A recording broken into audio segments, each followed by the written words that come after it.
Saudi থেকে যারাই অবৈধ আছেন, তাদের আকামা নাই, তারা ভাবতেছেন যে সফর জেলে যাবেন। সে ভাই, সফর জেলে যাওয়াটা যে কতটা কষ্ট তা আপনি হয়তো বা জানেন না। যদি জানতে চান, এই ভাই কথাগুলো শোনে কতটা কষ্ট। আজকে আমি কথা বলবো সৌদি আরব জেল নিয়ে, ঠিক আছে? সৌদি আরবের যারা আছেন খাস করে তাদের জন্য এই ভিডিও। আজ পর্যন্ত কেউ এরকম ভিডিও আপনাদের বানায় নাই, বলে নাই যে সৌদি আরবের জেলের মধ্যে কি হয় আর কয়দিন খাড়ায় জেল দেশে পাঠায়, ঠিক আছে? তো আমরা যখন পুলিশে ধরে দাঁড়াইয়া রোডের থেকে, তখন আমি কাজের সাইডের থেকে যাওয়া দিচ্ছিলাম বাসায়। তো ওই সময় ওভার ব্রিজের নিচে আমারে চেকপোস্ট বহে, ওই জায়গা থেকে আমার পুলিশে ধরে, ঠিক আছে? তো আমার লগে 13 জন ছিলাম এক গাড়িতে, এর মধ্যে 4 জন ধরছে, মানে 3 জন আর আমি একজন, 4 জন। তো আমাদের নিয়ে যায় হলো আজিজিয়া জেলে। আজিজিয়া জেলে নিয়ে আপনার 10 মিনিটের মতো রাখে। ওখান থেকে আমার একটা হাই আছে, আমাদের উড়াই 18 জন নিয়ে যায় আমাদের আলখারিজ সফর জেলে নেওয়ার পরে আমার সাথে যে 3 জন ছিল, যে আমার এক সাইডে কাজ করতাম আমরা, ওই 3 জনের এক্সপায়ার ছিল। অগর একটা সিগনেচার রেখে অগর পাঠাই দেয়, মানে সাইরা দেয় অগর, কিন্তু আমারে সারে নাই। আমার জেলের মধ্যে নিয়ে যায়। তো নেয়ার প্রথম যখন ঢুকানোর সাথে সাথে আপনার জেলে আপনি যখন নেওয়া ধরবো, একদম ভিতরে ঢুকান ধরবো, তখন আপনার কাছে ফোন থাকলে 40 টাকা দিতে হবে। 40 রিয়াল দিয়া পরে পুলিশের সামনে, মানে আমার কাছে জমা দিয়া যাইতে হবে। আর যদি টাকা না থাকে তাহলে আপনার ফোন ওরা রাইখা দিব, ঠিক আছে? ওরা ফোন রাইখা দিব, আর বা তো ফোন আসার দিয়ে ভাঙ্গা লাগবে নর্মাল ফোন হইলে। তো আমার যখন ওই জায়গা থেকে রাইখা আমার নিয়ে গেল ভিতরে, আমাদের টাকা টুকা দিয়ে আমার ফোন আমি রাইখা পরে ভিতরে গেলাম। ভিতরে যাওয়ার সাথে সাথে জিজ্ঞাইতেছে যে কার কোনো শরীর খারাপ খুরাপ আছে না। তো আমার জিজ্ঞাসা, আমি বলছি আমার ঠান্ডা জ্বর, ঠিক আছে? তো তখন প্রচুর শীত, ভরা শীত ভাই, ভরা শীতের মধ্যে আমারে নিছে।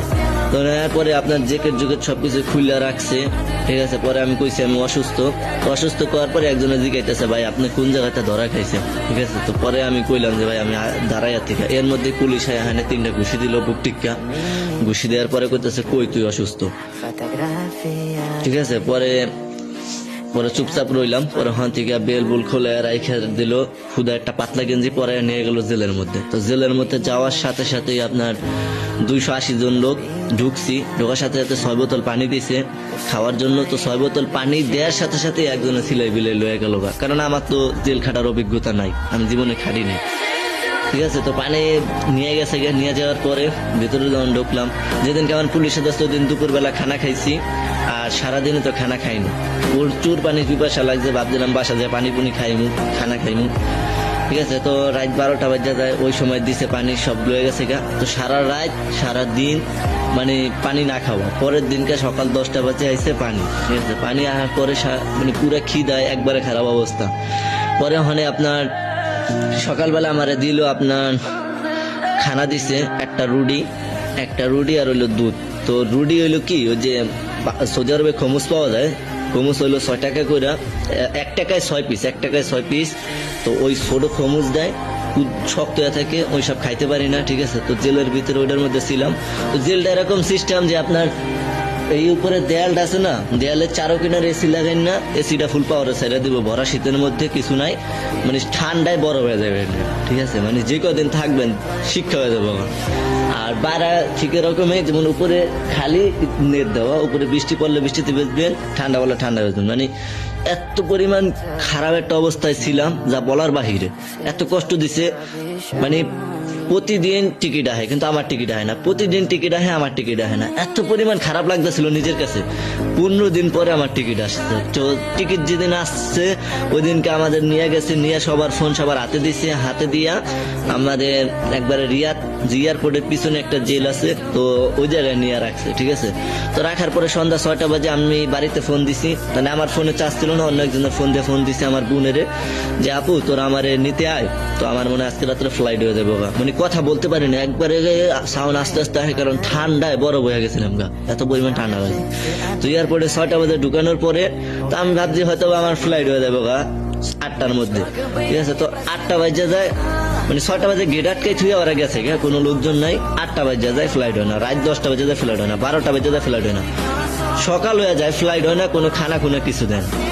দুপুর 12টা বাজে যায়, খানা খুনা কিছু দেয় না, ঠিক আছে, মানে কি একটা অবস্থা, পুরো আপনার কয় ঘন্টা, 20 ঘন্টা হয়ে যায়, তারপরেও কিছু খানা খুনা দেয় না। আর ওটার ভিতরে যখন ঢুকছি, ঢোকার পরে আপনার ঠান্ডা ছিল হালকা হালকা, কিন্তু ওটারও চাইরো কিনারে এসে লাগাই না, ফুল পাওয়ার এসে ছাড়ার কারণে প্রত্যেকটা মানুষ খারাপ অবস্থা হয়ে গেছে। মানে শীতে কি যে কষ্ট রে ভাই, বাথরুমের দরজার সামনে যাইয়া সবাই ঝুঁকাই ওটার মধ্যে ঢুকছি, ওইটাও ঠান্ডা হয়ে গেছে গা।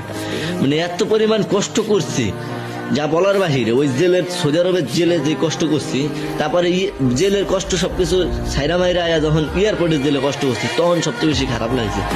পরের দিন আয়া 12টা বাজে একটা রুটি দিছে, পরে টিকিট টুকিট দিয়া বিকাল 4টা বাজে ফ্লাইট দিছে, ঠিক আছে। তখন সৌদি আরবের থেকে মুক্তি পাইলাম।